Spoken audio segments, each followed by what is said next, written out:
এমন ভাবেই ভোট দেবেন যাতে আর পস্তাতে না হয়। আমরাই ভোট দিই, আমরাই আবার বলি নেতারা ভালো না, এটা হইতে পারবে না। আমরা কিন্তু এবার দুটো ভোট দেব। একটা ভোট হচ্ছে আমি কোন প্রার্থীকে আমার সংসদ সদস্য হিসেবে দেখতে চাই, সেখানে আপনারা আপনাদের বিবেক বুদ্ধি কাজে লাগিয়ে এমন ভাবেই ভোট দেবেন যাতে আর পস্তাতে না হয়। আমরাই ভোট দিই, আমরাই আবার বলি নেতারা ভালো না, এটা হইতে পারবে না। আমরা ভালো নেতা দেখে যেন ভোট দিই। প্রথম নির্বাচনটা সম্পর্কে, সাধারণ নির্বাচন সম্পর্কে আমাদের এটাই থাকবে আপনাদের কাছে আবেদন।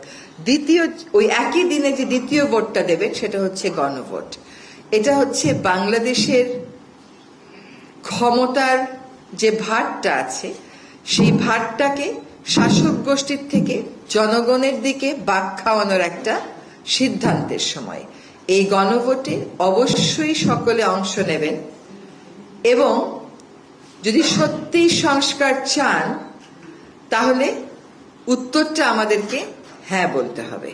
যদি হ্যাঁ না বলি, চুপ করে বসে থাকি, নিষ্ক্রিয় থাকি বা না বলি, তাহলে ক্ষমতার যে ভারসাম্যটা আনার প্রয়োজন এই সমাজে, সেই ভারসাম্যটা আনবার সুযোগটা আরো অনেক বছরের জন্য হয়তো আমরা মিস করে ফেলবো।